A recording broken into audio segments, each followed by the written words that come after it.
Popcorn World.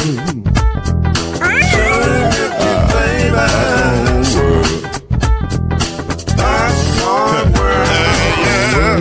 Yeah.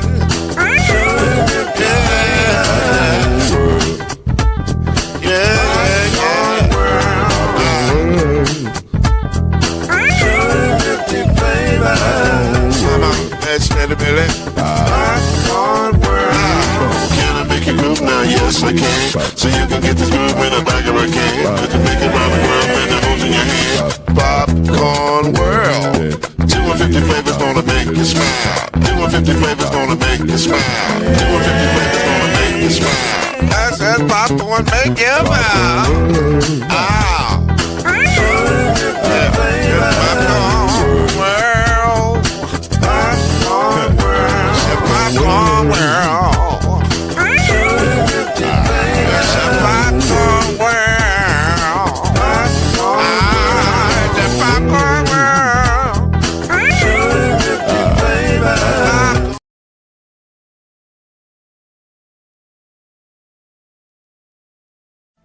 Scoop in, y'all, we got it. Scoop in, y'all, we got it. Scoop in, y'all, we got it. Scoop in, y'all, we got it. Scoop in, y'all, we got it. Scoop in, y'all, we got it.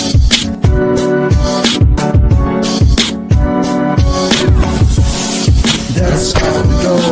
This is how it games, the press pro. That's how we go. This is how it games, the press pro. That's how we go. This is how it games, the press pro. That's how we go. This is how it games, the press pro.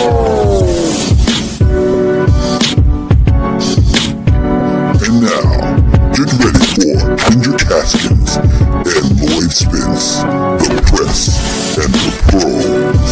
Let's go.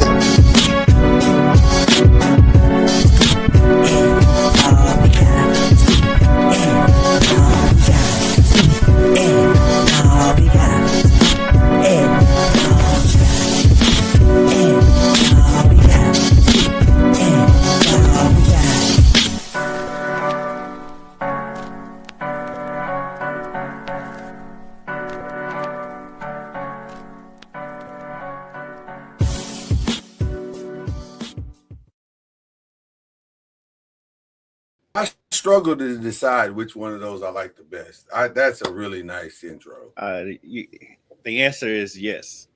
Yes, that is the answer. That is the answer. That is the answer. My goodness. Listen, we're on our regular day now. We're back on our regular day. I don't know for how long, but just enjoy it. We're here. That is the great Kendrick Haskins. He's high on sports love. I'm Lloyd Spence. We're talking NBA. This is what Press and Pros is. It's an NBA-based show. And guess what? We got a lot of NBA to talk. The NBA is popping. NBA is popping. Shout out to Jack Harlow. What's popping? Saw his boy last night at a high school game. Did you? I just ironically boy Ace. I just ironically was doing something yesterday and took I take daily naps now. I have to take them. And took a nap, woke up. It was very nice. Let me tell you. Woke up and the new White Man Can't Jump was playing. I was like, oh, I haven't seen that in a long time. That was cool. So shout out to Jack. Don't love that one as much as the old one, but it was all right. It was all right. It was fine for what it was. For what it was, you know. Shout out to Kenya Bears. I love Kenya Bears. So I hope my boy gets back in the studio or something. He's been laying low lately. He's been quiet lately, you know. Took some time for himself, I guess, you know. Yeah. He's around town sometimes. So we got on some NBA gear. I'm straight Booyah Tribe today with the Scully, LA Scully. For those of you who remember the Booyah Tribe, you know, straight Scully. Jordan, got the Jordan goat shirt on. So the true king, as many think, you know, Jordan. It hasn't changed. Well, you know, because of who you ask. It hasn't changed. I have a different king, but it's fine. It's fine. It's fine. It's fine. It's fine. And not who you all think. I have a different king. Bernard. Exactly. No, I'm just kidding. Bernard is a great answer. Bernard is a great answer. Okay, we're listen. There's no reason to stop. This is the craziest beginning to what we knew would be a crazy deadline that it could have been. Like we said, okay, this should be pretty nutty, but it didn't start in the nutty way we thought it was going to start. Right. We still have a Giannis problem. Let's be clear. We still have a Giannis size problem right now, but it's hard to really gauge what is happening with this Giannis situation. So we're going to walk you through what has happened and then tell you what we think is going to happen. So let's start with the fact that on no one's radar did we see James Harden being traded to Cleveland for Darius Garland and a second-round pick. Crazy work. Yeah, I mean, I expected Darius Garland to be traded. I did.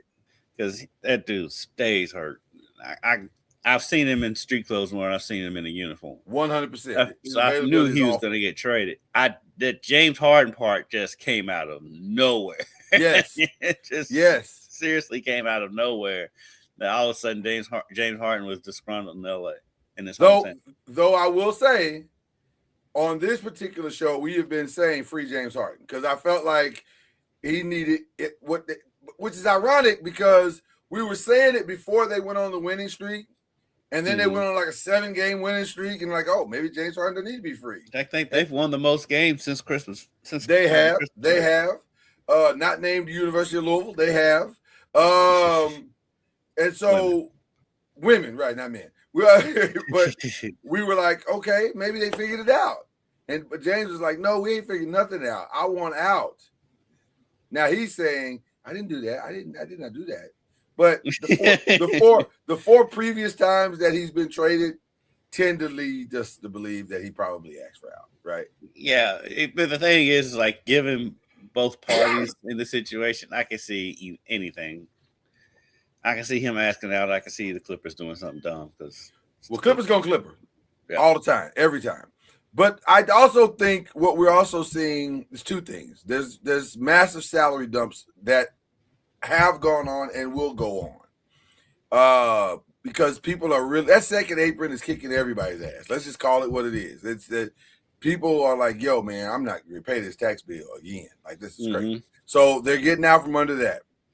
But also, it is an experiment that for the last 3 years has yielded very mediocre. That seems harsh, but I'm not sure there's a better word. Mediocre, maybe average. Average for sure results. And it doesn't appear that there's any end in sight. Plus, James is up for another extension. So, do you really want to pay James more at age 36? Then the answer to that is probably no. Probably no. And so that's why I can kind of believe the Clippers are rebuilding that James Harden was saying. Now, James Harden is saying that we haven't heard that from the Clippers. Right. But when you look at it like that, his contract's coming up. He's 36 years old. Yeah. The Clippers they've pretty much peaked where they're going to go. I mean, Kawhi is Kawhi. They are smacking the top of the ceiling. Right. Not as hard as you can smack. Yeah, so, like when you're a kid and you finally get to about 5 feet tall and you can jump and hit the ceiling. Yeah. That's what the Clippers are doing. And what happens when you able to finally hit the ceiling, you realize, well, that was anticlimactic. And that's kind of where we are. Right. It's like, that's all it took? Wow. Okay. Well, that's where we are. This is where we are. They're not going any higher. Yeah. And so it makes sense. And you trade him to a contender. The Cavs needed a point guard. They needed to have an available point guard. They needed a guard that could take the pressure off of Donovan a little bit. Yeah. And so, I mean, it ends up being, I think, a great move. Well, for Cleveland, for the Clippers, I don't know if Darius Garland can play. Right. But I don't know what it's going to be for. I think that was for the Clippers. I think that was just a contract move. He won't be there next year. So that brings us to what is Cleveland doing? Are they now in on the Giannis thing? Because they've made a lot of moves in a short amount of time. They moved Darius Garland. They moved DeAndre Hunter. They moved. I keep forgetting the third person. It was 3 people they moved, but they moved the 3 people. I forgot they moved DeAndre Hunter too. Yeah.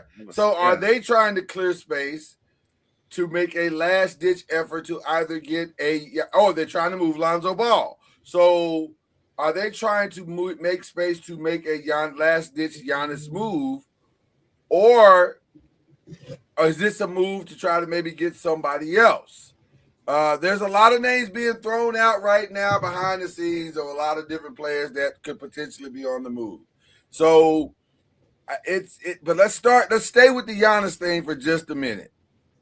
And so far right now, the contenders are the biggest contenders are the Miami Heat, the Minnesota Timberwolves, who made some substantial moves yesterday, moving Mike Conley's massive contract out, and then a couple other little pieces they moved out. So they're trying to clear space. And then, of course, everybody knows by now that the Golden State Warriors and Mike Dunleavy are doing everything they can to get Giannis up to and including telling Draymond, "Hey man, you should pack."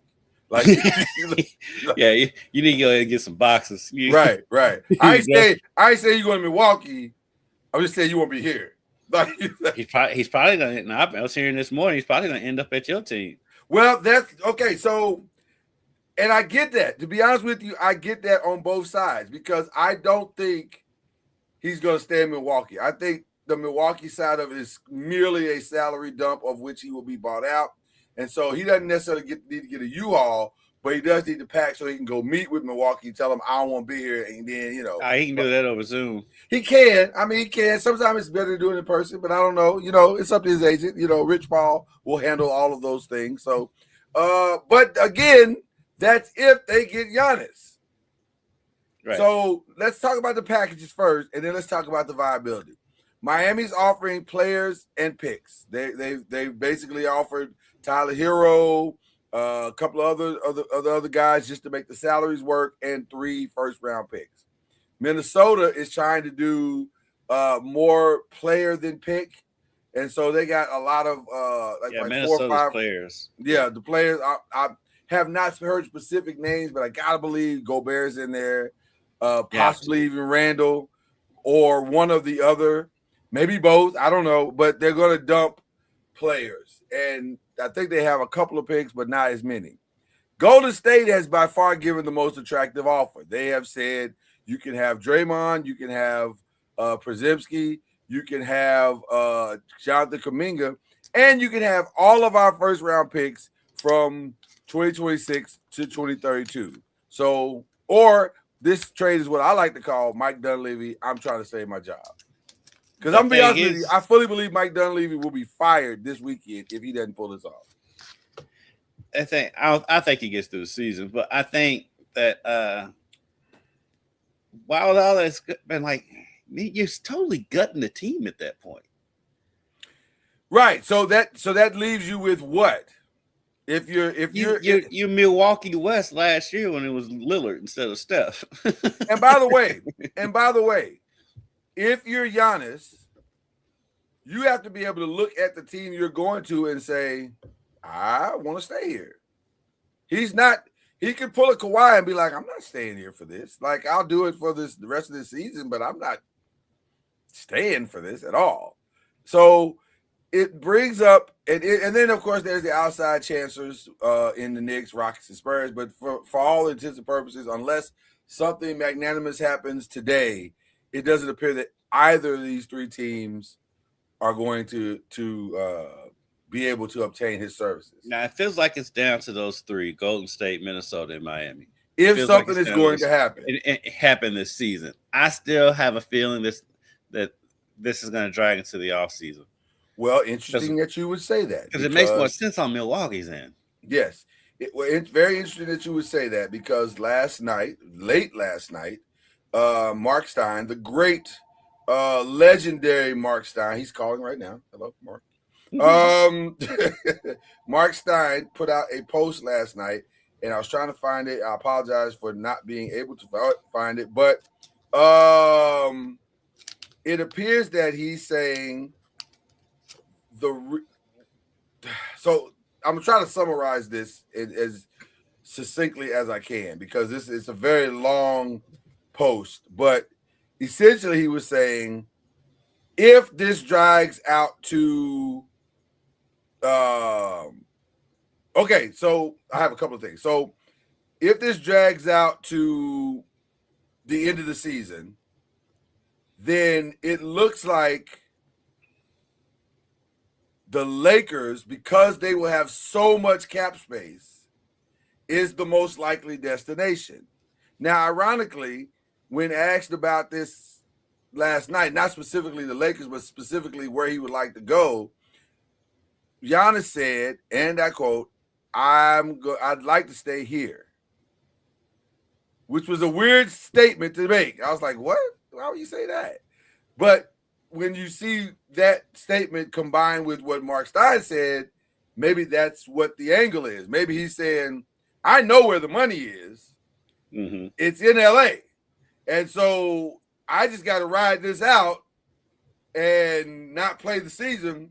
And then I'll just opt out at the end of the season, and then I'll be where I want to be. Mm-hmm. So, which would align with the other thing that happened yesterday that was about as mind-blowing as it could possibly be. And let me just say,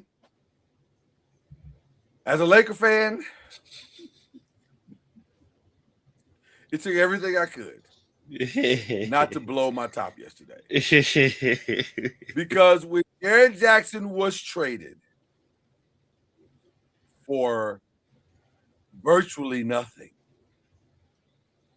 I lost it. They got a ton of picks. It wasn't nothing. That's not what I say. It was virtually nothing. Well, when I say nothing, I'm saying in my mind, I'm thinking, well, Jaren Jackson, first of all, Jaren Jackson hasn't officially said he wants to move.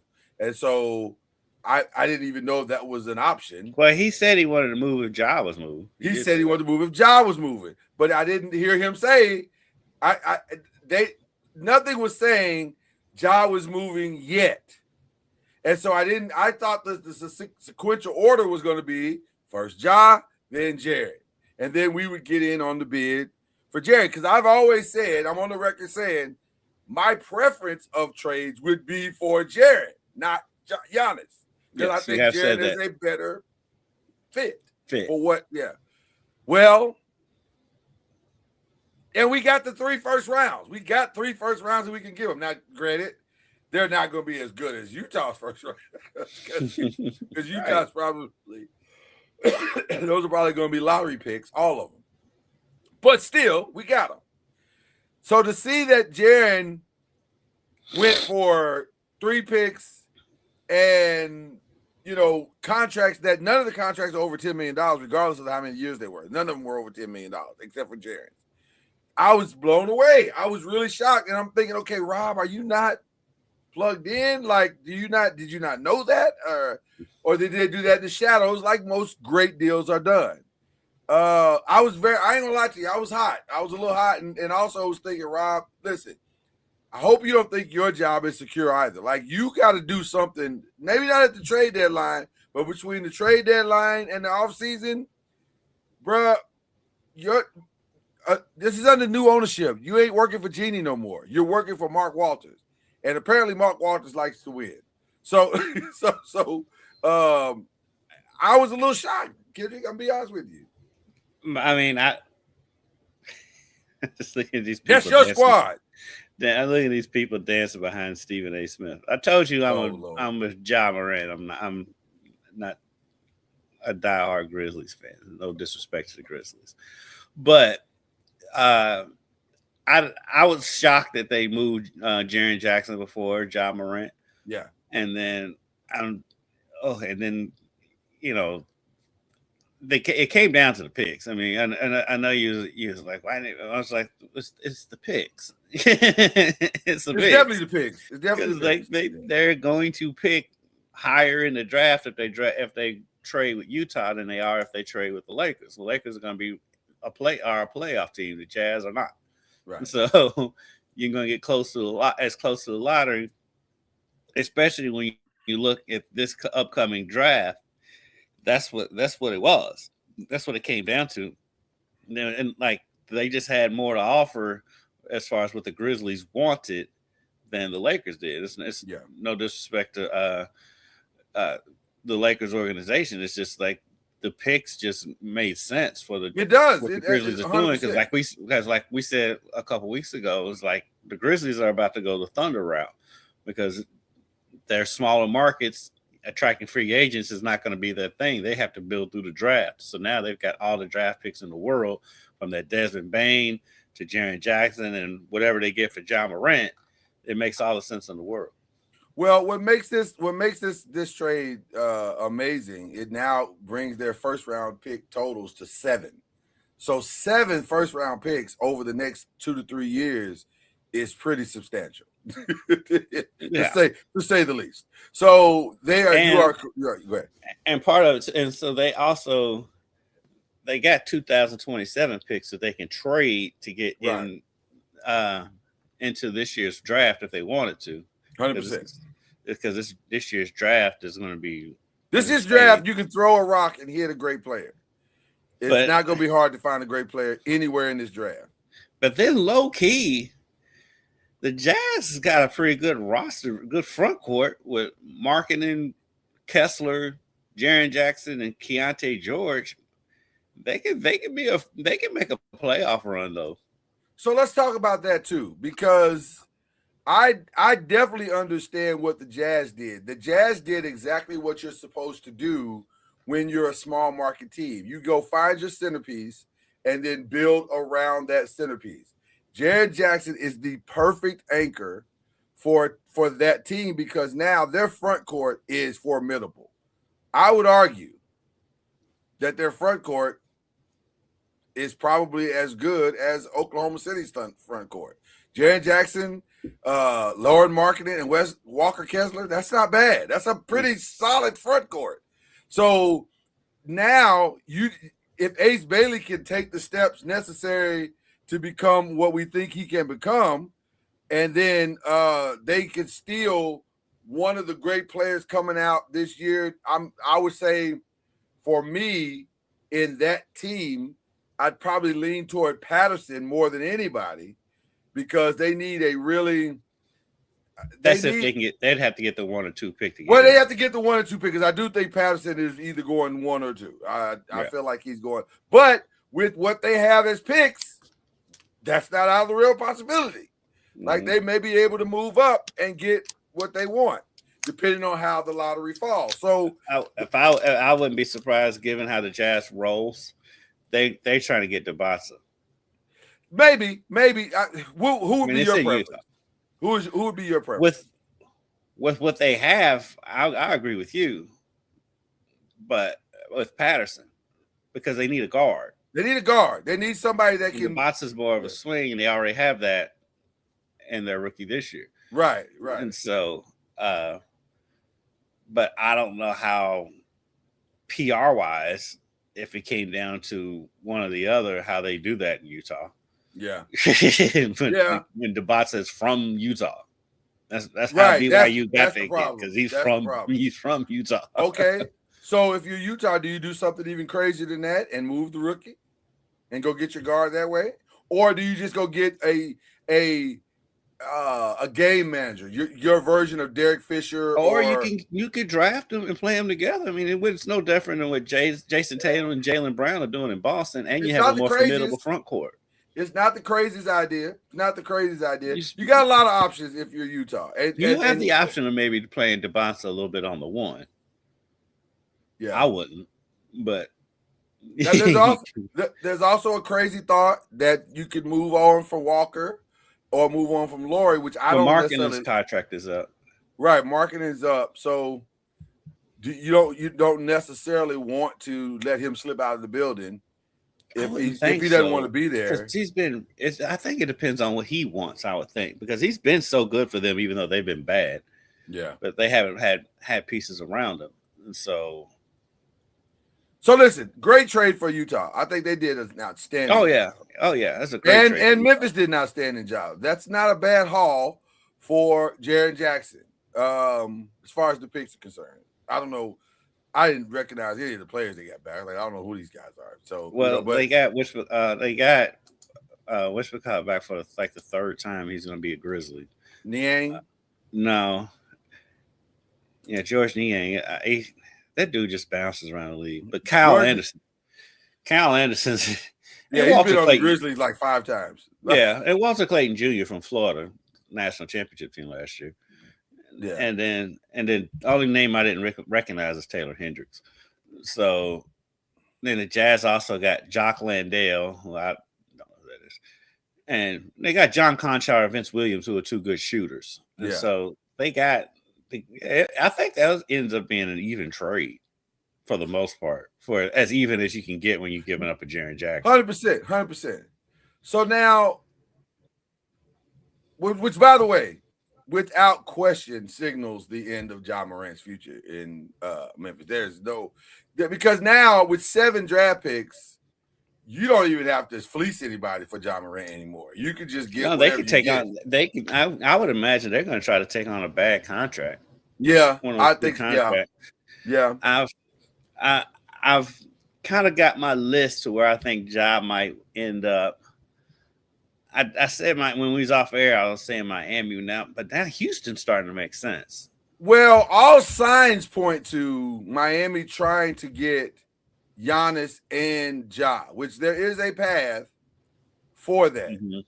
I think, and so I said this a lot yesterday because some of the guys are like, no, I wouldn't want Ja on my team now. I wouldn't want him on my team. I said, you're absolutely right.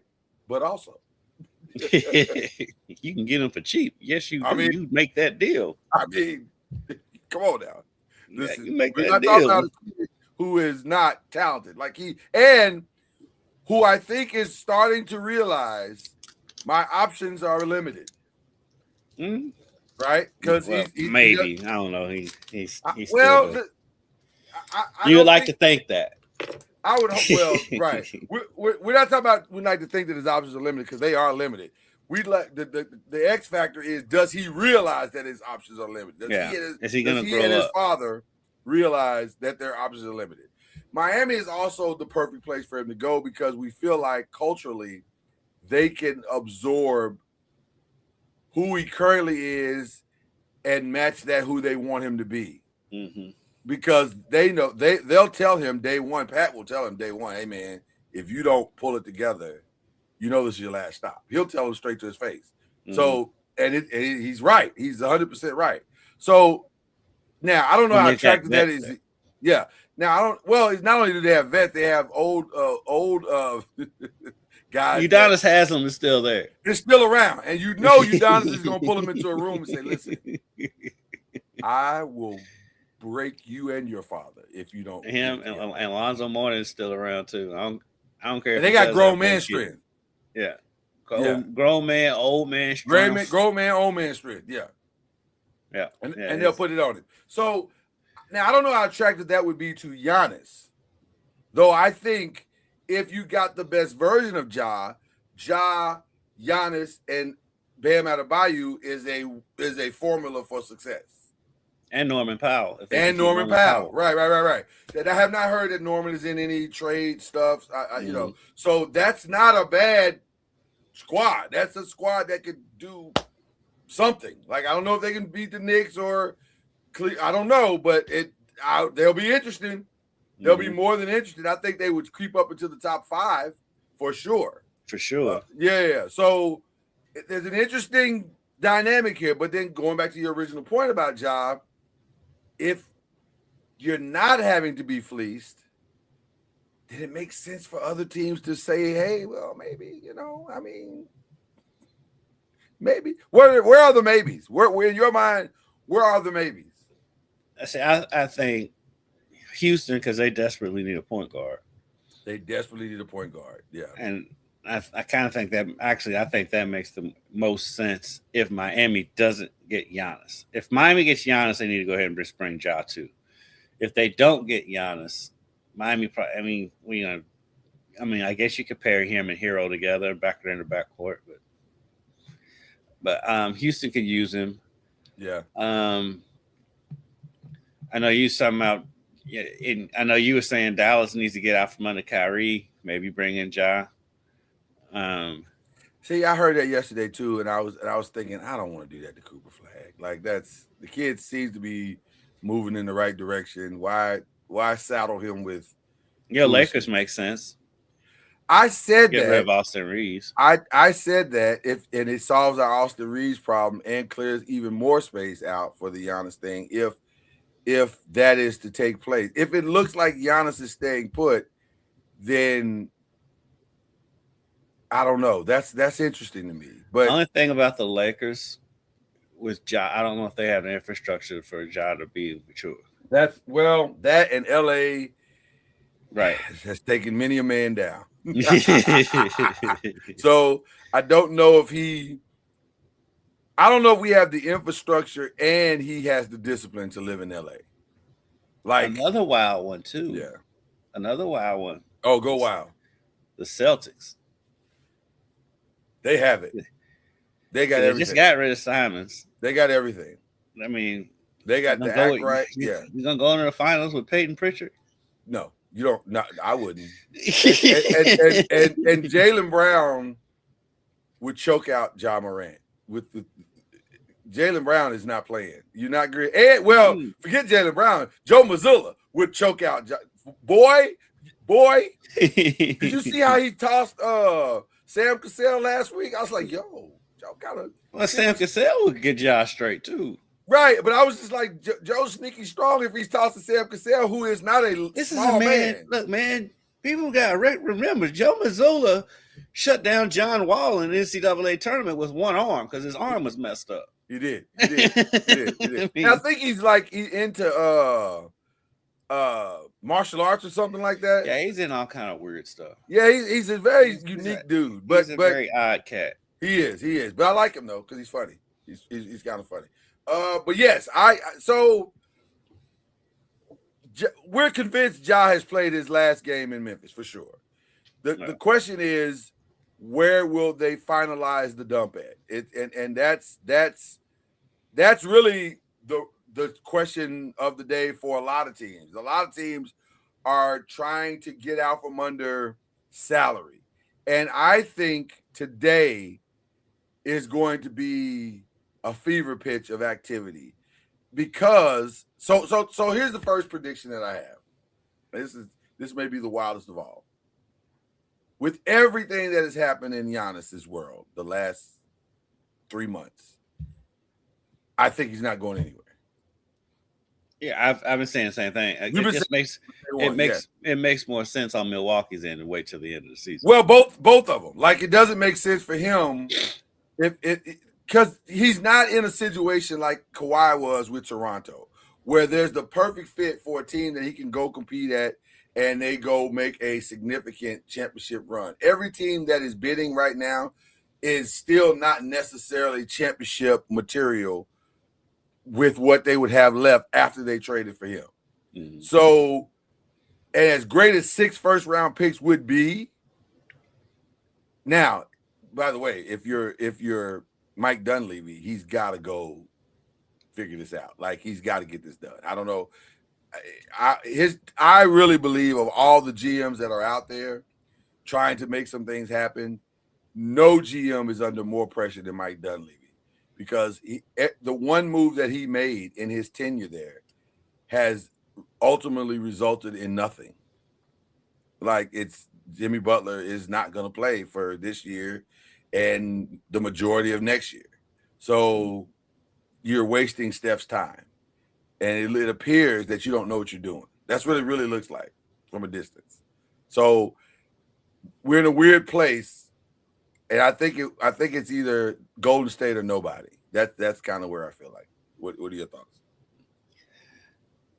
With Golden State, though, I kind of feel like. See, I look at it a little bit different. I think Dunleavy does have more leeway because you can't help it that Jimmy Butler tore his ACL. You think he has leeway? Yeah. Oh, okay. Yeah, I don't think he's going to get fired. At least, I definitely don't think he's going to get fired before the season's over with. Okay. And so, I don't think it's a get Giannis or bust situation. Really? I really don't. Now, I think they're pulling out all the stops to get Giannis just because they want Steph to have one last run. 6 first-round picks doesn't speak desperation to you? Because they want Steph to have one last run. I don't think that has as much. I think that has more to do with Steph being almost 40 than it does Dunleavy trying to save his job. I would say to what you just said, yes and yes, because I don't what other. Okay, so if they don't pull off the Giannis thing, for Steph to have another run, what else could they do? Now, I will say this: there's a guy that wears the same color jersey that I'm wearing right now. That's another move. It's putting 2 old guys together and trying to make one last run with the 2 old guys. Call it old guy mania. I mean, what was that motorcycle movie with Martin Lawrence and Tim Allen? Wild Hogs. Wild Hogs. I love Wild Hogs. That would be the NBA's version of that. That would be the NBA version of Wild Hogs. Draymond, Steph, and LeBron trying to make one last substantial run. I don't know what else he can do at this point. All right, yeah, I just don't see. I just think, like I said, I think the desperation is more on Steph than it is for Dunleavy. I will respectfully disagree. I think Dunleavy, because here's the other thing: not only has he not shown a plan to help Steph have one last run, he has not shown a plan of what life is going to look like when Steph is ultimately done in the next 2 to 3 years. Well, I think that's from the top down. I think they're putting all their eggs and trying to give one last run to Steph, and I don't even think they're even thinking about the future, which is kind of wild to me. Well, that's why. But that's from the top down. Which is why I think the Giannis thing is so critical. I think the reason why they're throwing everything at this thing is because they know Mike has spent all of his energy, to your point, of saying we got to get Steph one last run. We got to get one. Well, okay, that's not going to happen now, at least not as it's currently constructed. So now, and that means you've wasted 2 years. Now, unfortunately, it's not completely your fault that it's wasted, but it is wasted. So now you got to go all in on everything. You got to push all these chips to the center of the table, and something has to happen. Something has to happen. And what is the something at this point? I don't know what that is. Do you? I can't even look at the landscape of the current NBA and see any move that they can make now or even this summer that would give Steph a substantial last run, which, by the way, tells me the plan now has to be blow the whole thing up and move on. That's what I think they need to be doing. They're not. They're not going to do that. They're not going to do that. So then, because I mean, even for Steph's sake, if he wants another run, I don't think it's in Golden State. I just don't. If they don't get Giannis, it's not. No.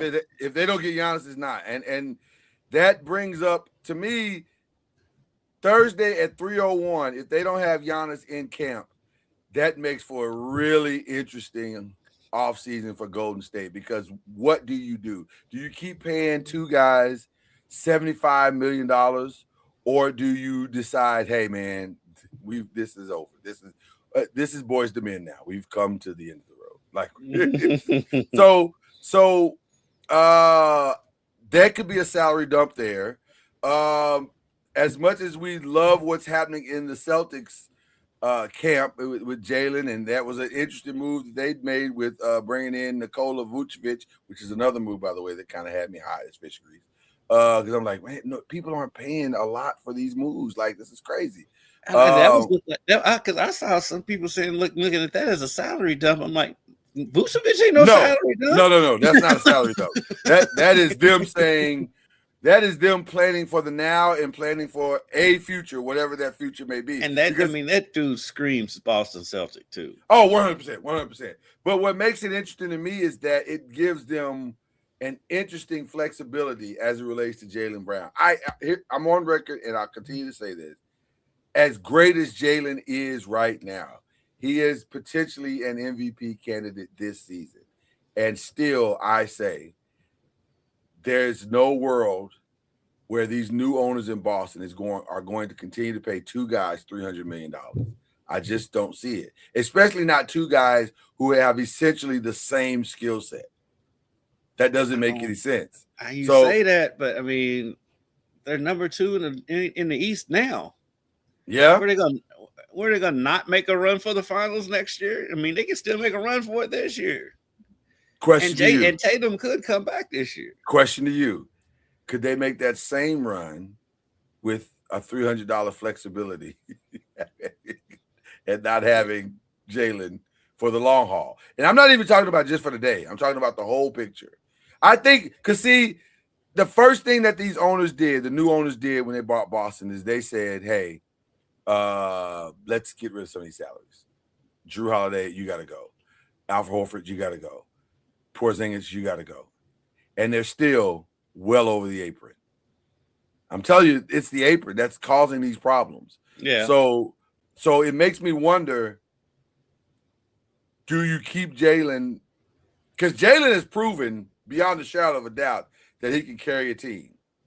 Which I'm not surprised. I'm not surprised by that. No, I'm not surprised by anything Boston's doing this year. I'm really not.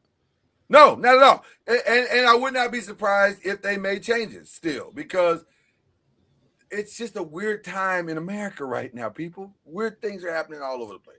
And this would be no different. It's just, I could see them keeping Jalen. I could see them saying, we've proven our point with Jalen.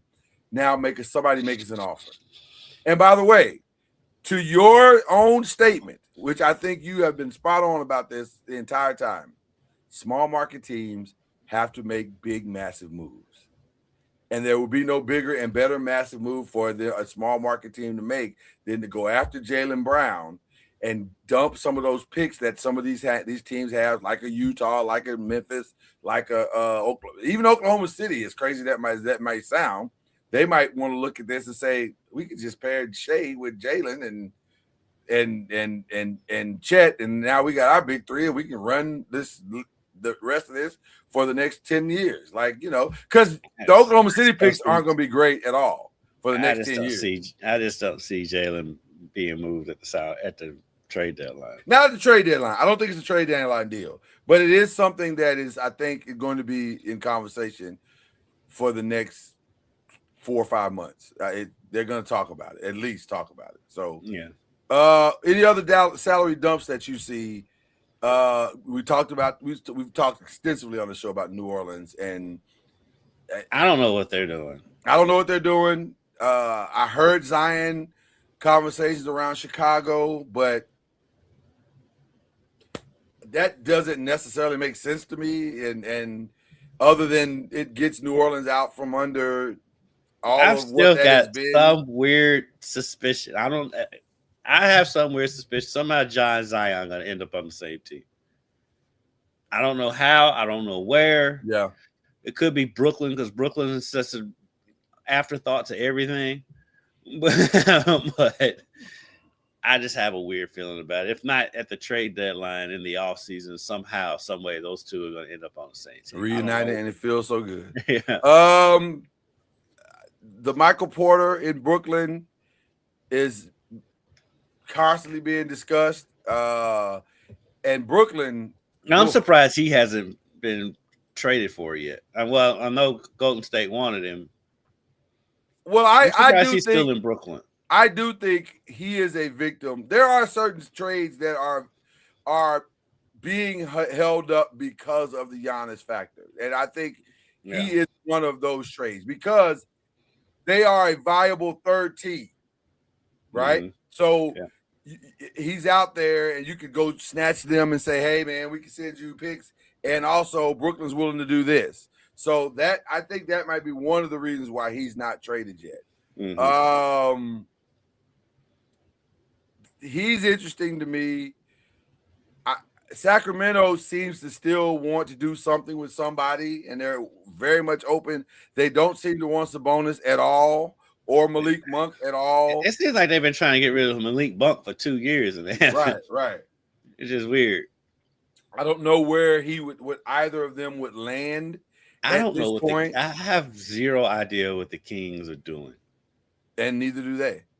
If they are, as much as we laugh at like the Wizards And Charlotte, even though Charlotte is very impressive right now, they got a good young core, and they're finally starting to make that turn. They could probably be a playoff team this year.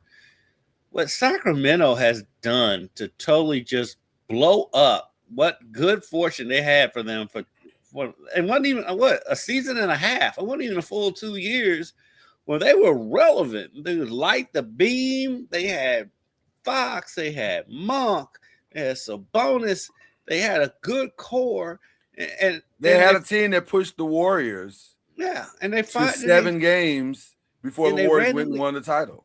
Then they randomly fire Mike Brown, right? Because supposedly he didn't get along with Malik with De'Aaron Fox, but then they trade De'Aaron, they fire Brown, trade Fox. Yeah, how'd that work out?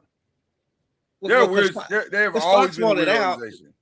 And then they're just a mess. They're a weird organization. They're not as bad as the Clippers, but they're not far away from being as bad. I think they're every bit as bad as the Clippers. You think they're every bit as bad? They're just in Sacramento and not in LA, so they're not in the spotlight as much. They might be worse than the Clippers.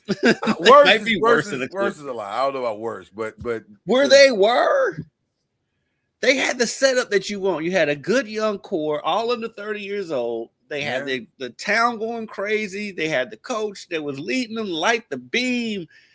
Now look at them. They're back to being the Sacramento Kings. Yeah. I mean, by the way, DeMar DeRozan, they don't seem to want DeMar DeRozan either. They don't want anything. No, they don't want to pay anybody. They probably give us a contract because we get the league minimum. Listen. I was just watching Martin Lawrence. And he was making a joke about Kenny Anderson back in the day. And he said Kenny Anderson was making $2.9 million, but he was also playing 2.9 minutes a game at the time. And so I was like, he said if I was in Kenny's situation, I'd sit on the bench and make $2.9 million too. And I feel the same way about Sacramento. If y'all just want people to sit on the bench, I am available. I will sit right there on the bench. Let's go, guys. Let's go. You're doing great. Sacramento and Brooklyn, I have no clue what they're doing. And Brooklyn could be awesome because they're in the perfect location. They look fantastic. Those jerseys are fantastic. Yeah, the arena building is right. The arena is incredible. They're in a perfect situation. And same thing with the Clippers. That building is amazing. Mm-hmm. And they're just wasting money because they're never gonna. It's never gonna be anything other. So let me ask you this: you got rid of James. Why not finish the deal? I don't know why they hold on to Kawhi. I don't know. What I mean, somebody who's competing. I think they have to hold on to Kawhi for other reasons. You know what? Oh, boy, they don't want Pablo Torre around anymore. Listen. This Kawhi thing they've had the worst year you can possibly have. Like it's just been bad from day one. Which is a testament to the players that they all this swirling around and they went on that run. You know what's crazy about the Clippers? This has been a horrible year. And it's not even the worst year in their history. No. It's probably most visible of all their mistakes. Right. It's like no, it's not. Right. It's like I'm telling you, I'm on board. I think you and I have talked about this. I'm so on board with them changing the name and just rebranding the entire thing and just ghostbusting the whole Clipper legacy. Like it just needs to be put in one of those little whatever that thing was called on Ghostbusters, that caught the ghost. They put it in that thing, put it in that, and just be done with that, man. It's just carrying. It's just bad. It's just bad on everything, on every leg. So anyway, I'm trying to think of some other moves. I guess the Knicks have finally mended fences. I guess everything's fine there now, and they're going to just stay put, which is what they should have done anyway. I kind of felt like more was made out of it that was really there. Yeah, I agree. It wasn't as bad as it appeared to be. At least it seemed like it wasn't as bad. Who else needs to? Toronto, I think they may. I can see them being in the job market. in the Ja market. So they would trade Emmanuel Quigley for Ja Morant. So then that would give them Ja, Brandon, Scotty, And RJ Barrett. That's not bad. That'd be I can see them being in that market. Because you're not getting anything comparative to Ja up in Toronto. That might not be bad, actually. There is one sticking point. His passport? No. Oh, Drake. Oh, God. It has that beef with Drake.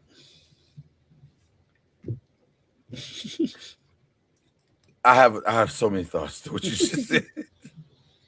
Is he a real fan? He has an office in the building.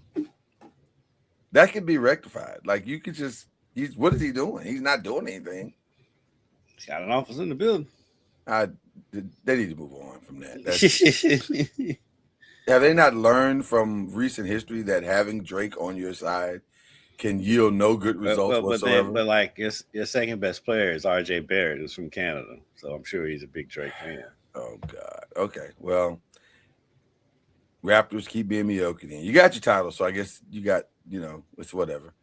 What about Hornets? They're done. Have they finally turned the corner as a franchise now? Feels like they have. They're playing great. They are playing great basketball. Because heading into it was late as like a couple weeks ago, I would have said I could see them getting rid of Ball. Right. But now they're bringing in the other Ball. Yeah, the way that he's playing, the way Knipple and Miller is finally playing like the guy we thought he was going to be. Yeah. They've got a good core because they won. How many games in a row have they won? I want to say it's 7. I could be wrong, but I want to say it's 7. They have won. You are correct. 7 in a row. Yeah. They're 23 and 28. So they are a game behind the Bulls for the play-in. I think they're going to make that. Did a bunch of salary cap dumps. Yeah. So I think they can catch the Bulls. They could probably catch the Hawks because the Hawks are only a game and a half ahead of them. And then Orlando's one of the weirder teams in the league. And so, do they need to make a trade? Who, the Hornets? No, Orlando. Orlando. I don't know what you do with Orlando. I mean, I guess you get. They keep throwing things at the wall, hoping it sticks, and nothing is stick. Nothing is stuck. Nothing. No, because they gave up. Because now you look at it, and they gave up all those picks for Desmond Bain, and they're still in the same position they've been in. The exact same position. Like, in fact, which as someone who watches Memphis, I could see that coming. Well, because Desmond Bain is a good complementary piece if everything you've already got going is working. But he's not going to come in and ignite. I like the Desmond Bain. I like Desmond Bain. Yeah, but it's like he's not that piece that's going to get you over the hump. But the problem is not Desmond Bain. It's Paolo is not taking the next. He's not going to that next thing. He gets injured a lot too. That's what I'm saying. It's not. And the Wagner both Wagner and the Wagner boys are injured always. So they're not healthy enough. They're not consistent enough. They're not playing together enough. And so at what point do you just say, hey, man, this ain't working? We got to do something. I really do like Anthony Black, though. I like Anthony Black. He's played great. He's been great for them.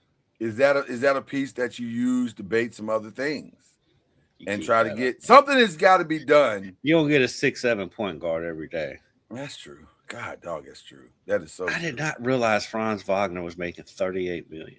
I know. It's crazy. But I get it. You got to pay guys. You got to pay some guys. Paolo's only getting 15. Right. He hadn't got his deal yet. He ain't got, yeah. He's going to get it. Well, hold on. Because do you pay Paolo? Like if you're Orlando, Orlando's in that same category with the Thunders and the Grizzlies and all those mid-major those small markets. It's hard to get another Paolo, but also the Paolo you got ain't working. so I don't know. They're in a weird spot, man. Oh, we forgot about the Mavs. The Mavs got a dump, right? What are they waiting on? What are they waiting on? Gafford. Everything. Dump. What do you? If you're the Mavs, what the hell are you waiting on? Like, put these guys on the still front feel line. like the Mavs still feel like they have a core. They don't. I've been telling you that. They don't. Let me look I right don't to the camera. they do. You don't. You don't have a core. They feel like they operate as if they think their core is Kyrie, Cooper Flag, I guess PJ Washington and Anthony Davis. And, well, I don't think they believe in Anthony Davis anymore, but like, why are they still holding on to Gafford? Why are your Lakers gone and got Gafford? Because they won't pick up the phone. We want them. They just won't pick up the phone. And that's what I'm saying. I don't understand. Y'all no more. Right. Listen, that didn't work out well for them the last time. So listen, Dallas has to stop being arrogant and waiting for. This is the one thing about Mark Cuban that has always been frustrating to me, because he's always trying to hit the home run trade because he's a Maverick. He's a Maverick in every sense of the word. Like, he wants the home run. But he's not in control of anything. Well, from what I've heard, he is the guy that is kind of pulling some of the proverbial strings now because the other thing was such a disaster. So they brought Mark back in as a consultant to be able to walk them through the GM thing and manage all of this, whatever. So I don't know. What up, S. Dot? I personally think they need to move on and quickly. The longer you hold on to all these pieces, the harder it is to get rid of these pieces when you need to get rid of them. And you need to get rid of them now. Cooper Flag is everything you wanted him to be. Now what you need to do is to tank the S out of this place so that you can get one of these dynamic players coming out of this draft, give him a real running partner, and now you got the Mavs core and you're OKC. Now you're OKC, and you just need to stockpile draft picks, build from the draft, build from the few free agents that you can get from time to time, and then make a run that way. But holding on to all this craziness is madness to me. There is one caveat. I don't disagree with anything you're saying. Okay. They're 19-31. They can stand pat, and they can get a good lottery pick. They're in the mix for the lottery right now. They are, but they'll be more in the mix and have salary to work with in the offseason. They can dump that salary. But they can do that at the draft too. You also got to think they can also move some stuff at the draft. I wouldn't want to wait. I think they standing pat. I think they're gonna stand pat to the trade deadline. So nobody gets moved. Maybe maybe a gap, because Gafford's the one that makes the most sense, because he's a piece that can make a difference for a playoff contender. Right. But they can stand, even if they don't, they're bad enough. They're not gonna make the playoffs. They're bad enough on their own to be able to. and I would, and by the way, would not play Kyrie at all under any circumstances. No, he is not playing in 2026. No, you're not coming in here and ruining our draft. Right, at least not in the first part of 2026. Now, maybe in the fall we might keep him and pair him with Cooper Flag, maybe. But I personally dump it all now. Why not? Just get rid of everything. But I get it if you don't.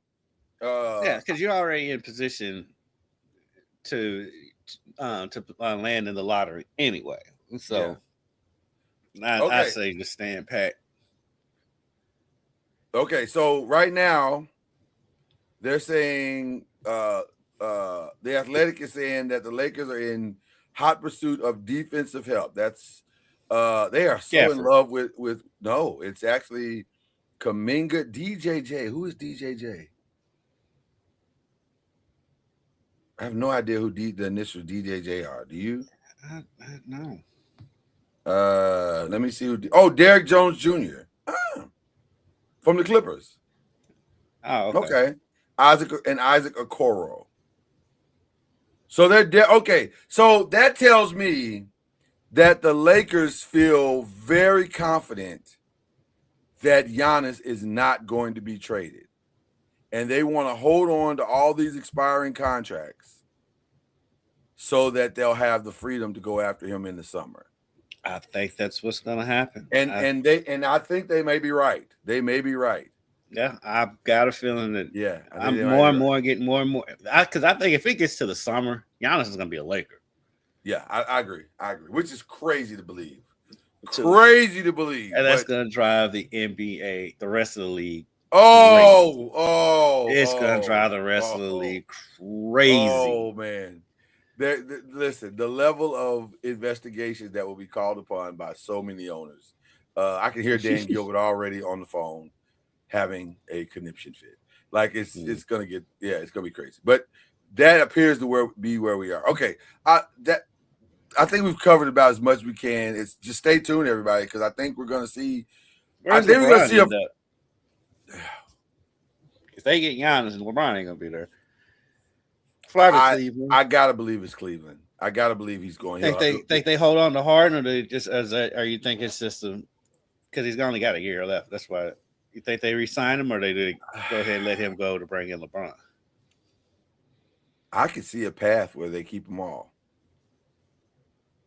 Yeah, because I can see LeBron saying, "Because I mean, Donovan's the only max in the scenario." I could see them saying, I can see LeBron saying, "If you take me and my son, I'll give you a discount." Actually, I don't know. It does feel like either Jared Allen or Mobley would have to be moved. For that. By the way, it appears they're trying to move Jared Allen. Like they seem to be very content to move on from Jared Allen, which is wild to me. Because I'm like, I kind of get DeAndre Hunter, kind of, but and Jared Allen, that seems aggressive. Like that seems aggressive. I can see DeAndre Hunter because he hadn't really done anything. DeAndre didn't seem to work out for some reason. I'm not sure why, but it has not worked out. But Jared Allen has played well. Yeah, he's an all-star. Like I don't understand why we're trying to move him around. They don't want to max. They don't want to max him out. That's exactly right. Exactly right. All right. Let's get into some other stuff because there's a lot of other stuff. Listen, everybody's going to talk about the Super Bowl, and we're going to give our predictions on tomorrow's show, Believe in the ACC. But here's the other reality. Did you hear about this? No. The Seahawks are for sale. Wow. I said the same thing. I was like, really? I think if I'm not mistaken, I apologize if I get this wrong, but I don't think I am. The number that I heard was 5.7. And I was like, that kind of seems reasonable considering they're in the Super Bowl right now. Yeah. So, and it looks like they're going to be formidable in the NFC West for the foreseeable future. But wow, to sell while you're at the Super Bowl or to put up a for sale sign while you're at the Super Bowl is somewhat diabolical. Huh? That's wild. I mean, the players don't care, but I mean, the players don't care. Yeah, but that is wild, isn't it? Yeah, that is awkward timing. Well, I mean, it makes me think something happened within the organization. Well, outside of football. Listen, things tend to come out when these type of moments take place. So I'm sure if something has happened, we're going to hear about it relatively soon. Something must have happened financially within the ownership group. Yeah, I haven't heard a lot of people talk about it either. It's kind of crazy, but yeah, they are for sale. No Belichick and no Kraft. Every day, the NFL reminds me of that Dominic Foxworth quote that I've said on here probably 3 weeks in a row. Well, but this isn't really the NFL. This is more the Hall of Fame. This is them. Well, yeah, but it's all the same. The Hall of Fame is looking real ACC-ish right now.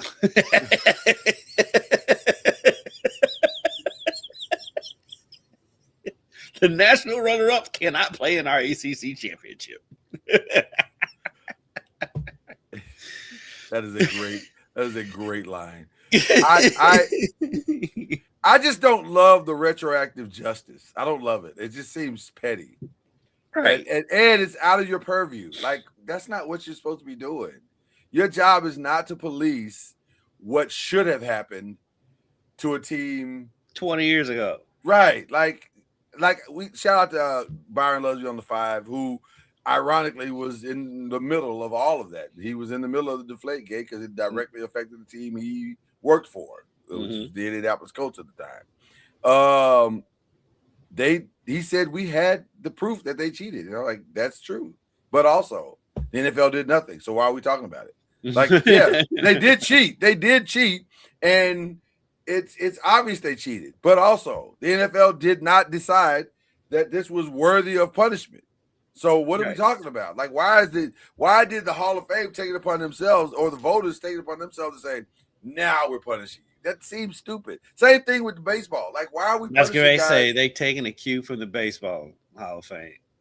That just seems like people who should not have power finally getting the high school retribution that they so richly. Yes. Remember when you said I wasn't an athlete? Remember when you said I wasn't very good? When you call me a nerd, you jock.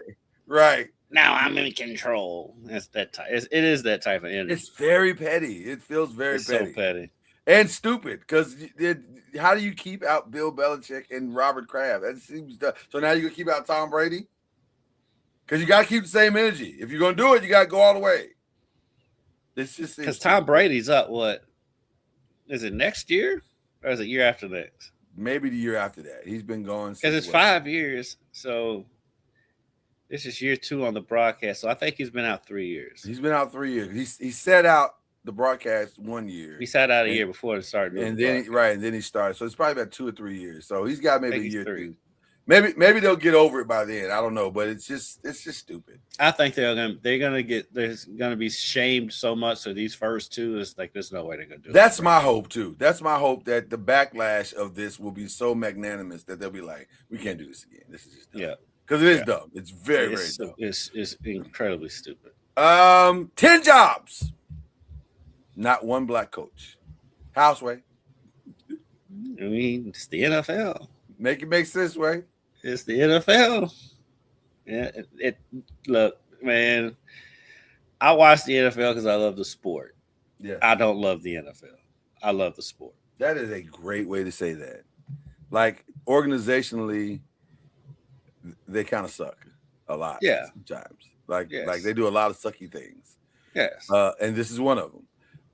Anthony Weaver can't get a job. I almost understand Brian Flores because he kind of embarrassed you and he sued you. So it's hard to hire a dude that's, suing you. Right. I get that. I get it. I don't he's not wrong, but I get why you wouldn't give him a job.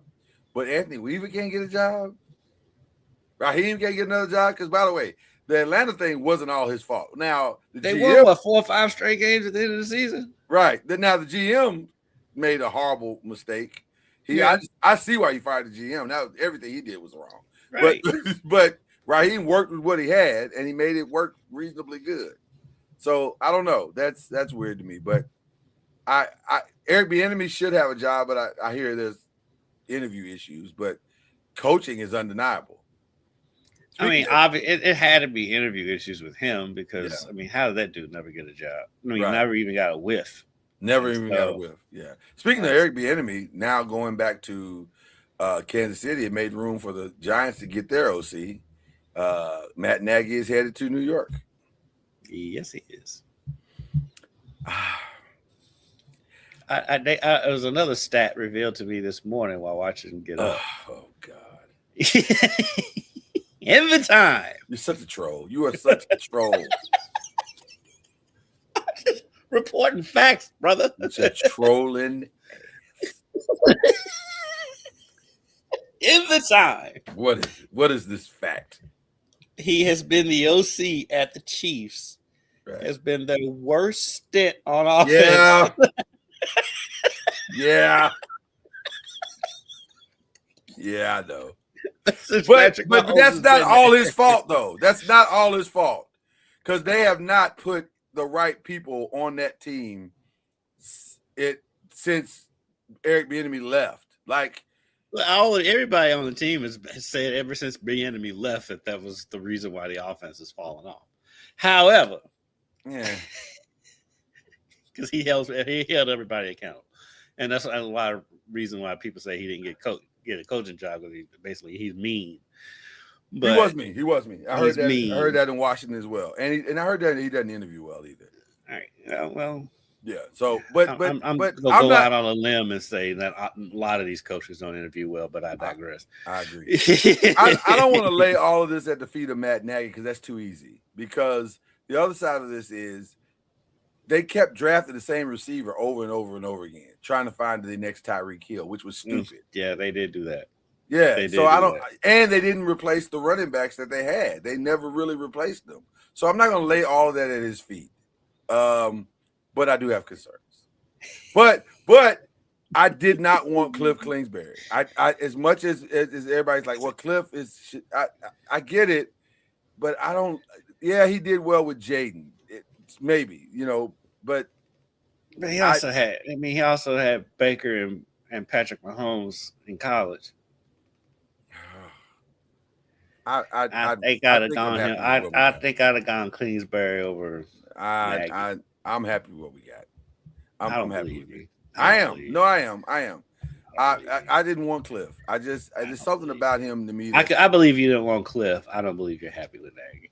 I'm happy. I'm happy with. Listen, if it works, I'm very happy. But well, that's how it always works. But it works. I'm thrilled. But I'm sitting here watching my team that still hasn't signed a receiver, and they still haven't named a defensive coordinator.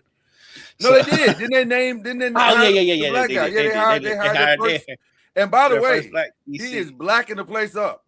From what I've heard, he has hired nothing but black assistants.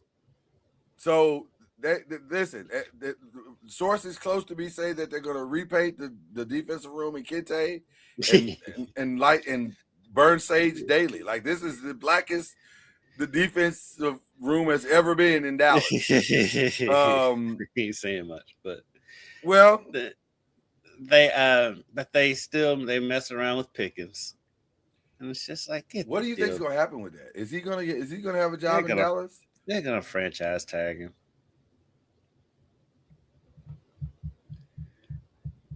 Probably.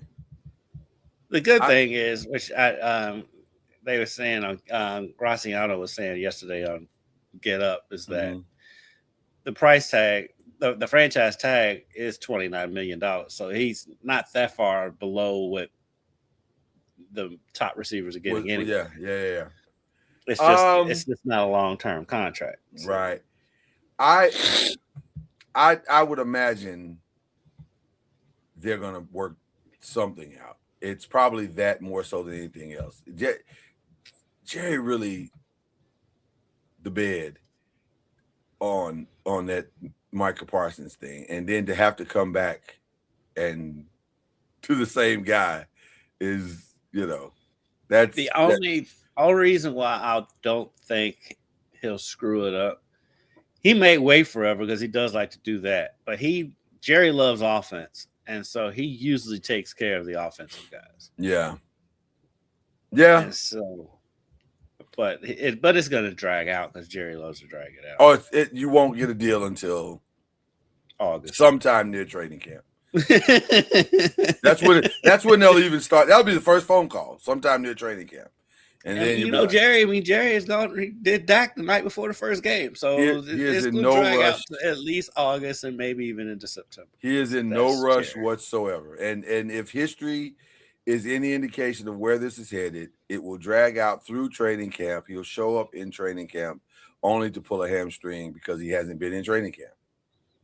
Yeah, or he'll show up to training camp and pull a hamstring and not really have a hamstring because why would he risk getting hurt in training camp? Right. It's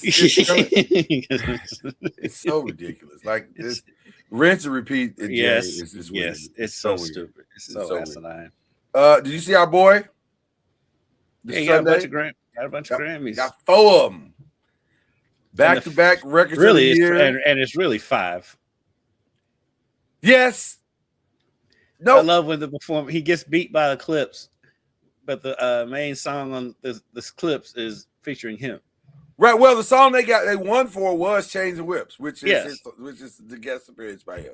So I was like, he's killing it. Like he had a good night. My favorite part though was by far Cher saying Luther Vandross won. He was amazing. He was great.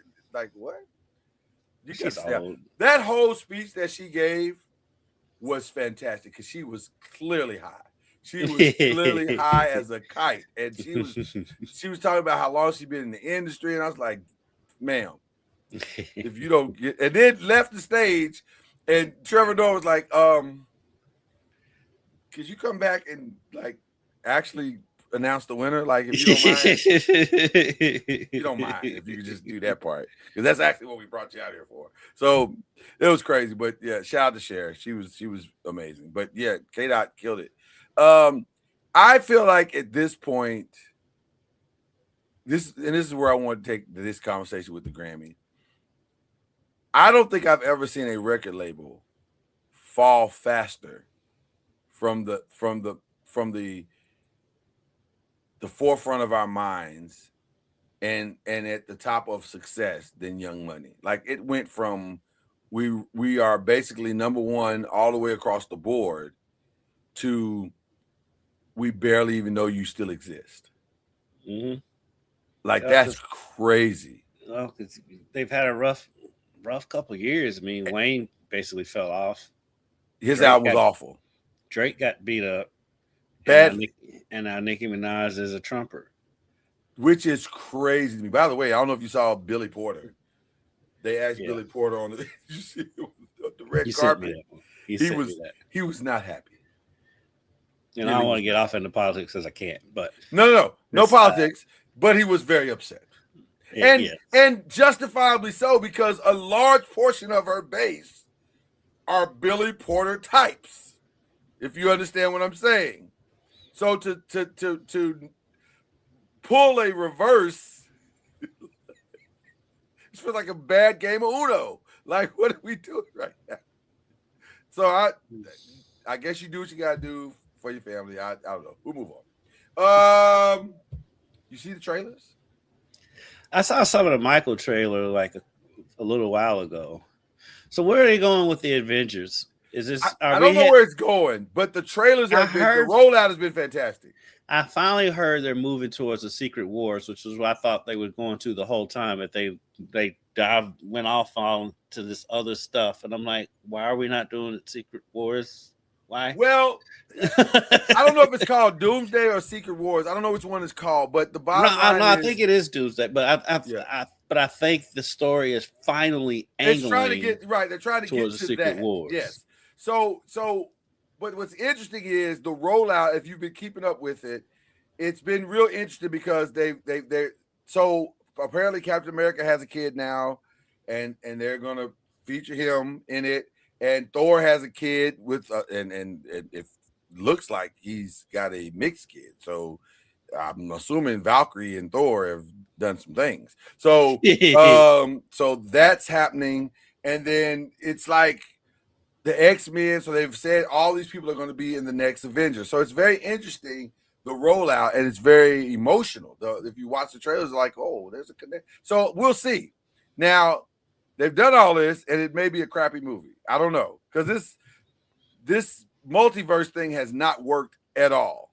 Well, part of it is because I don't know what Marvel was doing at one point where they don't have control of all of their superheroes, because like Spider-Man was the big one, right? It was stuck on Sony. Then the X-Men were on something else, right? And so it's been all over the place. I think I still don't think they have total control of all of their characters.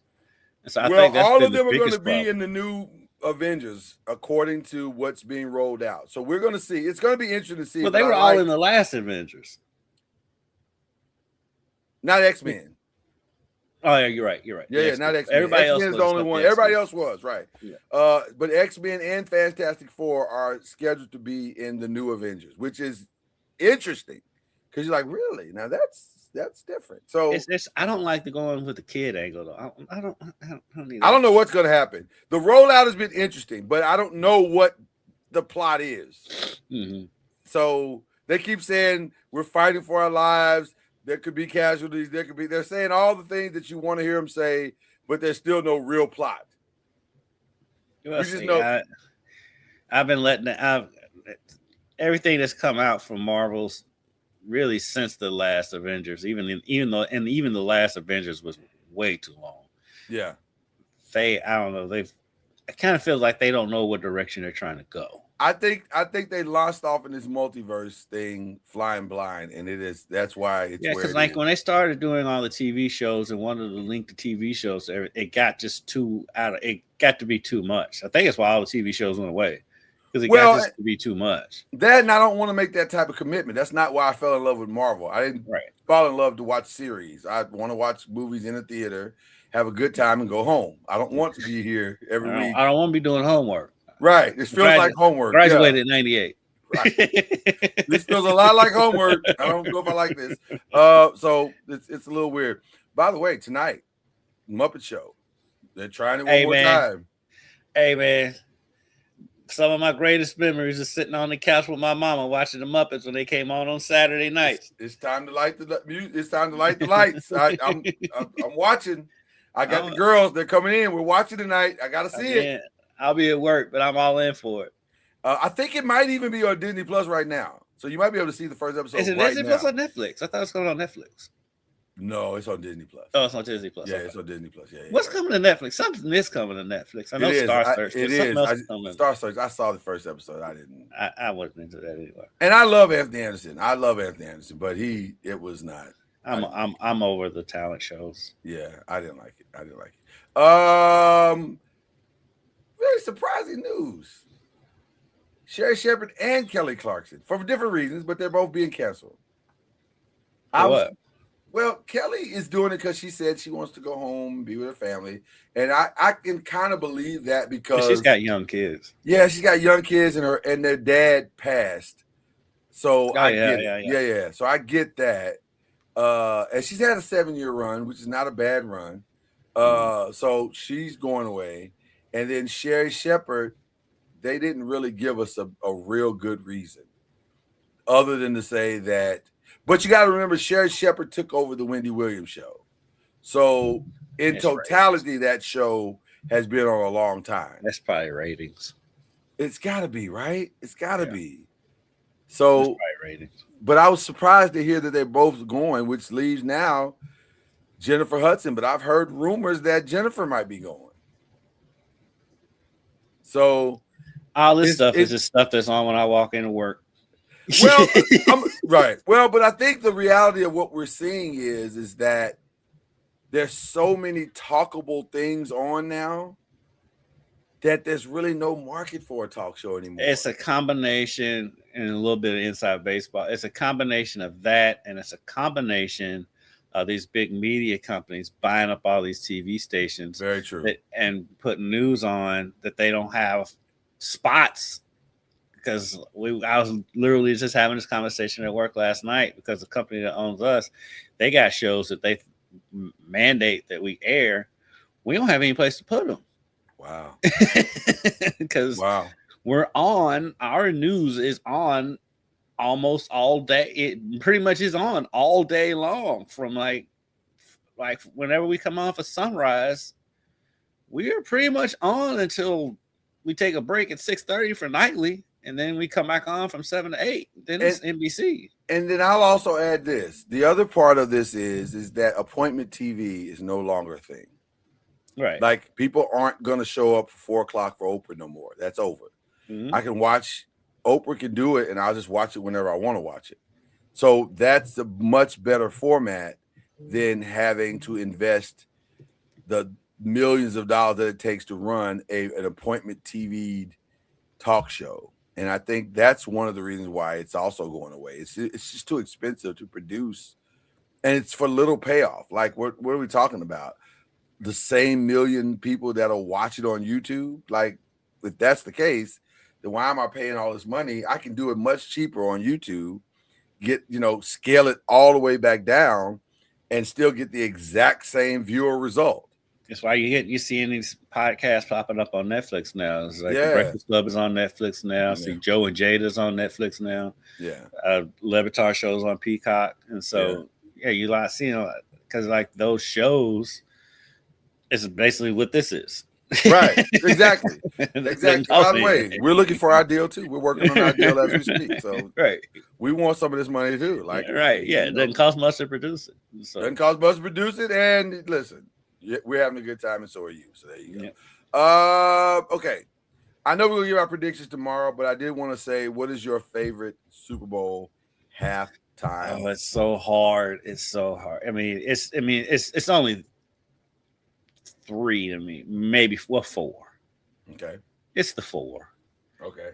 Michael, Prince, Kendrick, and Beyonce. Michael Prince, Kendrick, Beyonce.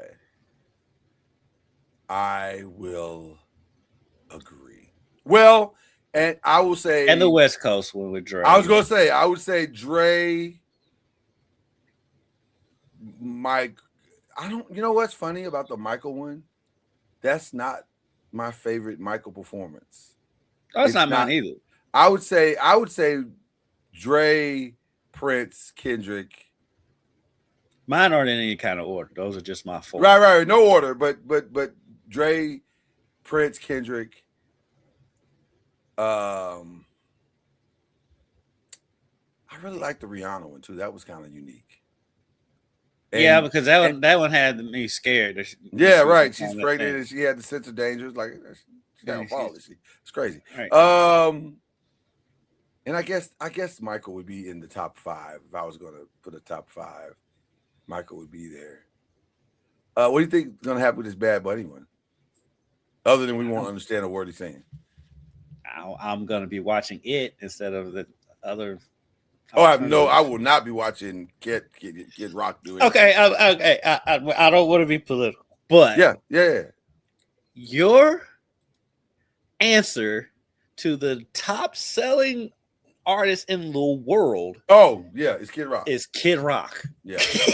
That ain't even political. That's just stupid. It's just dumb. That's just stupid on so many levels. I mean, there's so many other ways you could go. So many other country choices. Bigger country artists that would have gladly done it, and you go with Kid Rock, who ain't had a hit. Well, now wait a minute. There's your problem, though. Are there that many country artists? Because my man Jelly Roll came out on the Grammy stage and was very Jesus, and we're one country, and we all together, and Jesus doesn't belong to one country. And then when they got him in the back room, he was like, I mean, what do you think? So be a little more specific about your feelings. He's like, listen, I'm just a dumb redneck. And he walked that thing all the way back.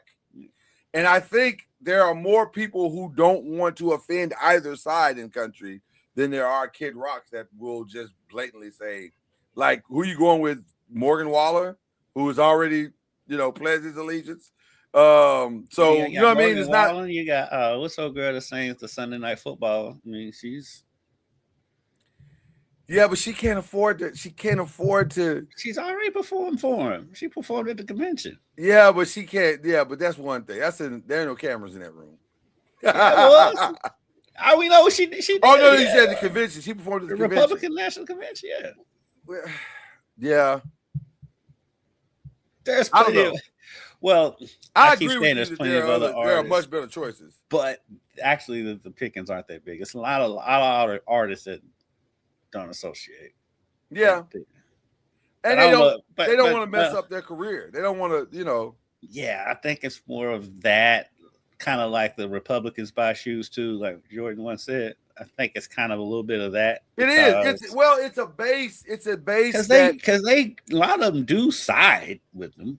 They just don't but not publicly. Not public. Not publicly. They're not going to mess up the money or relationships. And I think most of them understand the egregious nature of the things that are being done. They are side with him because of the Republican aspect, but the name Republican is now being associated exclusively with the man. And therein lies the real problem, because they don't want to associate with the man. They want to associate with the party, and their party's been hijacked. So I got it. I get it. And they're like, I don't want to do that. I don't want. Kid Rock. Kid Rock. That's the answer. That is the answer. So it is. Did I miss anything? Is there any subject? No, everything else we got. We're going tomorrow. We'll do it tomorrow. The ACC, with the ACC, U of L women, hopefully. Would love that to happen. Big game for them Thursday night. Louisville versus game. Duke at Louisville. Louisville's won 14 straight games. They're 11-0 in the ACC. Duke has won 13 straight games. They're 11-0 in the ACC. So a huge game in the KFC Yum Center tomorrow night. Big game, and it's a game tonight. Yeah. U of L Notre Dame. Pat Kelsey didn't do a pregame press conference, so that's all the pub they get for that game. By the way, shout out to LeBron, giving our guy some love last night. I don't know if you saw these last night. He had these on. This is the reason why they won, by the way. Is the I can't. Those are I can't turn that. Well, he had on the FAMUs.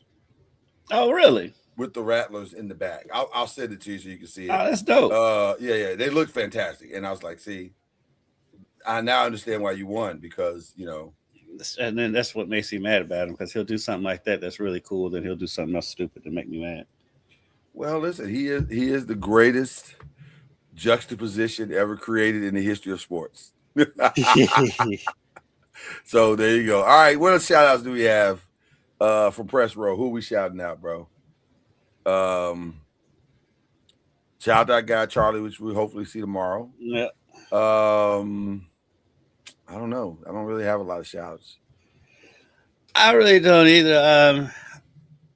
Yeah, I mean, well, shout out to the weatherman, because we had snow last night and they're out of school again today. Oh wow! So you guys are still out. Wow. It is. We had a thunder snow yesterday, Lloyd. What's a thunder snow? What is that? It thundered while it was snowing. Really? Yeah. I don't think I've ever lived through a thunder snow. That's weird. Thunder snow, and these snowflakes, man, they was like there was thunder and regular snow, not snow mixed with rain. That is the craziest thing. And these snowflakes look like meatballs falling out of the sky. They were so big, giant snowflakes. So it's cloudy with a chance of meatballs.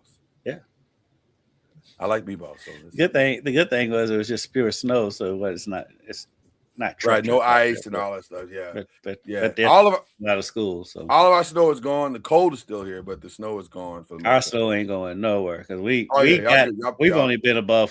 been like 1 degree above freezing since all of this started. Wow. Wonder why y'all getting hit so hard. We haven't, because normally we both typically get the same weather, but this time it's not been the same. Like, we've gotten some of it. Yeah, we had last week, but this week has been fine. I think that just that little bit tick more north that we are than you all are, I think that might be the difference. It may be. Because we're here because we got this. We're not really supposed to get much snow, but the cold. I mean, we're not supposed to.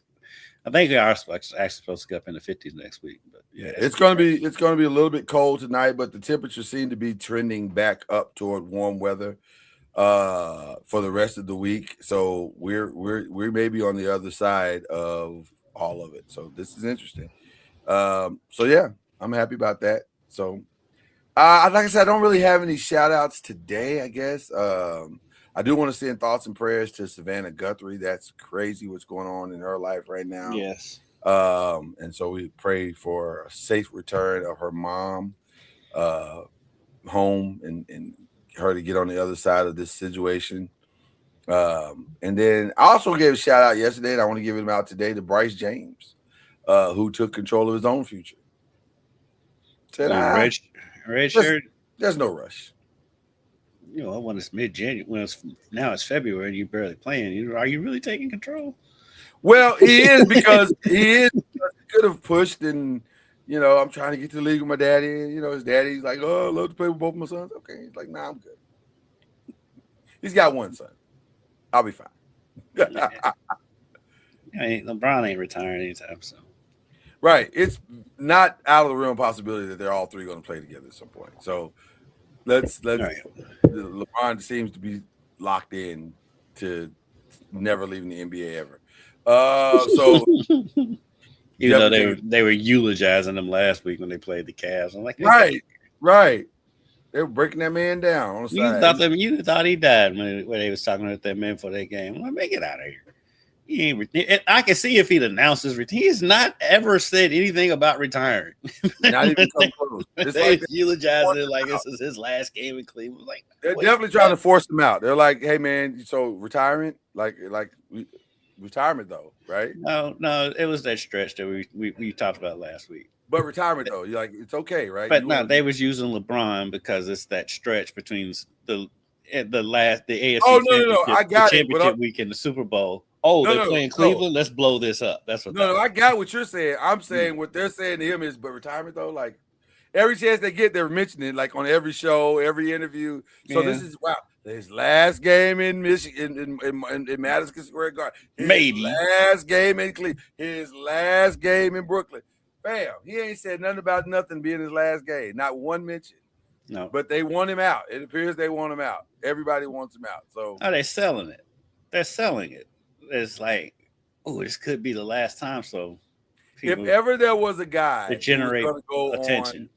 If ever there was a guy who was going to go on a retirement tour, right? If ever there was a candidate, it would be LeBron, like for sure. Like I could see an extensive documentary style, and then all the whole time saying he didn't want all of that. Right? I never asked for this. Yes, you did. Of course you did. Like, which I give him credit for them DraftKings commercials because Kevin Hart be giving it to him in them DraftKings commercials, and he takes it and he laughs. He takes it like there's clearly a friendship there because he takes it for sure. He called it, that's a fib.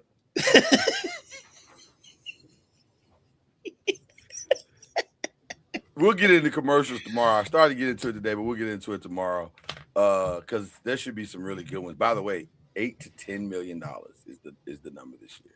Crazy. For 30 seconds. Crazy. You have 30 seconds to convince 100 million people or billion people that this product is worth something. Go. Right. Go. All right. If anything breaks tonight, or we'll have it tomorrow. I've got a feeling we're going to have some press in the pros going on and believe in the ACC tomorrow. Probably going to be forced to have it. Like, it's just, there's no way around it at this point. But it's going to be a good time. Good time had by all. With that being said, that is the great Kendrick Haskins. I am Lloyd Spence. This is Press and Pros. And there's only one other theme song better than this one, and that's the one tomorrow. But we like this one. Y'all, we got it. Scoop in. Y'all, we got it. Scoop in. Y'all, we got it. Scoop in. Y'all, we got it. Scoop in. Y'all, we got it. Scoop in. Y'all, we got it.